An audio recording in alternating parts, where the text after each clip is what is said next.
Hello, today is Thursday, April the 20th, 2020, and this is another episode of Did You See That? A daily program for my class who is reading the Bible through in a year chronologically, and we pick out one element from that reading for that day and discuss it. And today's reading was Psalms 102 to Psalm 104, and we're going to look at one of those Psalms, Psalms 102, but I'm also going to carry it over into Psalms 103. So maybe going a little bit against my original precept. Now, when we get to Psalms 102, it is usually attributed and grouped in the Psalms of Lament. And certainly the first part of this psalm is without a doubt a lament. And it follows all the prescriptive forms of that in the crying out to the Lord, the deep feeling of the oppression that is on the individual. In this particular lament, it may be in regards to outward circumstances and outward individuals who are afflicting the psalmist here, because that's mentioned, but it also could be a psalm of a penitential lament, where they are being repentant for even internal sin because of the allusion to the wrath of God, or the mention of the wrath of God in this particular psalm. But nonetheless, the psalmist in this first half of this Psalm 102 is experiencing the tremendous oppression that he feels, so much so that it affects him physically.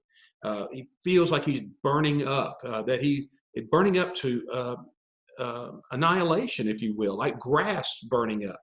And he also expresses it in this way of how his flesh is adhering to his bones, and such as this. I mean, it could be to the extent that he is so mournful at this point that he's not eating, he's not sleeping, he's feeling this lament physically. And certainly, if you're of any age at all and been walking with the Lord at any age at all, you can certainly empathize with that particular aspect of that. But I would rename this psalm a little bit here and say, instead of a psalm of lament, I would call it a psalm of perspective. A psalm of perspective. And here's why I would say that. Because as I said, the first half of the psalm is strictly a psalm that is lamentable, that he is crying out to the Lord, and he doesn't see any help apart from the Lord. And unlike the psalm we looked at the day before yesterday, where we saw the first verse acknowledging the salvation from the Lord, in this particular psalm, we see a contrast to this first half of the psalm. That's why I want to call it a psalm of perspective, because in the first half we have this lament, this overwhelming torture in some respects of oneself, and to the point of there is no hope for even life itself except in the Lord. And then we come to the midpoint of the psalm, and we see the psalmist changes his perspective. And he takes his eyes off of himself and off of his circumstance, and he places them on the Lord. And he acknowledges at this point, he says, I am temporal. I will not live eternally in my present state. But God, you are eternal.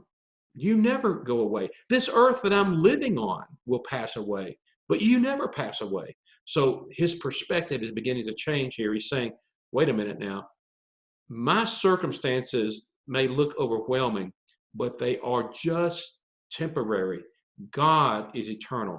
And so once we turn our eyes to God, once the psalmist turns his eyes towards God, he can begin to acknowledge and remember those characters and attributes that his God possesses and performs.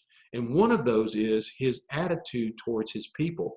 We see in the Psalms here that he blesses Zion. Now, Zion is not, and I realize in the Old Covenant, the Old Testament, Zion is referring to particularly a place, and that would be where the temple of the Lord was, where the people came and congregated. So the people of the Lord would come to the temple of the Lord and congregate there. And certainly the eyes of the Lord are on that spot right there, as he is blessing and uplifting and in many respects pouring out his compassion and love on his people in that place.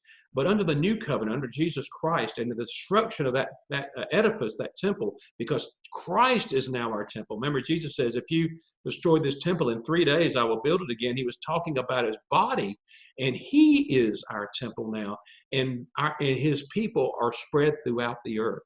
And so now when we talk about taking our eyes and we look to God and God looking upon Zion, he is looking at his people wherever they are. So wherever you are, he is looking upon you.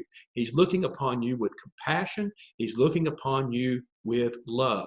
And as a result of this lamenter, who is at one point, he is looking to himself and he doesn't see any relief from his circumstances. When he begins to look at the Lord, his understanding changes and he understands that the Lord is eternal.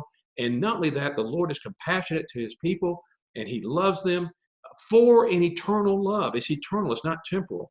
And not only that, but his precepts are written down and they are there for us to see. And it mentions here, for the future generation. So it's not just for us, it's for those who come after us. And more specifically, it's for our own children, so that we should be communicating this wonderful news of the love and compassion of God towards his people, to our children and to the world, so that those who are his children will be called and drawn to him.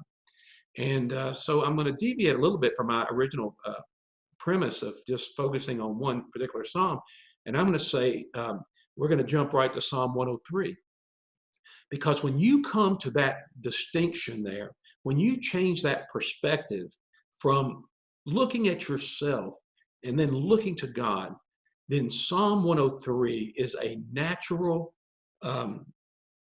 result, a natural response to that looking away from self and looking towards God. Look at Psalm 103. And I'm just going to read it out here. And if you just listen to it, it's very plain in attributing to God his many mercies towards us and how we can cry out to him in praise even in the midst of our afflictions. And then you go into Psalm 104 and it even goes further and extols and magnifies God in the works that he has done throughout the earth. So I encourage you to continue reading on to Psalm 104. But I want to read 103 here to you, and I want you to listen now to the great compassions that the Lord has. But I want you to hear the distinction in this psalm, because the distinction is his great compassions that are eternal are for a particular group of people. He has compassion for his creation throughout the world, but his eternal compassion is for a particular group of people. And you need to hear this and then ask yourself, are you one of those people? And if not, will you become one of those people? So here's the Psalm 103. Bless the Lord, O my soul, and all that is within me. Bless his holy name. Bless the Lord, O my soul, and forget none of his benefits. Who pardons all your iniquities, who heals all your diseases, who redeemed your life from the pit, who crowns you with loving kindness and compassion, who satisfies your years with good things, so that your youth is renewed like the eagle. The Lord performs righteous deeds and judgments for all who are oppressed. He made known his ways to Moses. He acts to the sons of Israel. The Lord is compassionate and gracious, slow to anger and abounding in loving kindness. He will not always strive with us, nor will he keep his anger forever. He has not dealt with us according to our sins, nor rewarded us according to our iniquities. He's talking again to the us, which is a particular group of people. Verse 11, for as high as the heavens are above the earth, so great is his loving kindness toward those who fear him. As far as the east is from the west, so far has he removed our transgressions from us. Just as a father has compassion on his children, so the Lord has compassion on those who fear him. For he himself knows our frame. He is mindful that we are but dust. As for man, his days are like grass. As a flower of the field, so he flourishes.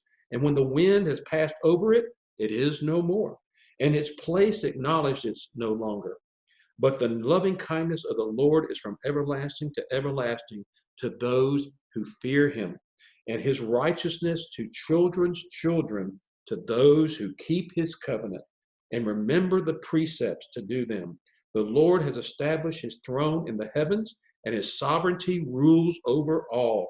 Bless the Lord, you his angels, mighty in strength who perform his word, obeying the voice of the Lord. Bless the Lord, all you his host, you who serve him, doing his will. Bless the Lord, all you works of his, in all places of his dominion. Bless the Lord, O my soul. Did you hear that? Did you hear the love and compassion and the blessings that the Lord has on those who fear him, for those who keep his precepts and his covenants? God has revealed to us the way to which we can receive these, and they are through his Son, Jesus Christ. He has not hid these things from us, but he has made them known to us, and not only to us, but to the future generations of those that are to come. He made these things known to those from the past so that they would know him as well. And they are through his Messiah, through the one who gives us salvation by taking our sin upon himself, and so that our sins are forgiven us through Christ, who accepted the punishment that was due to us. Are you his child?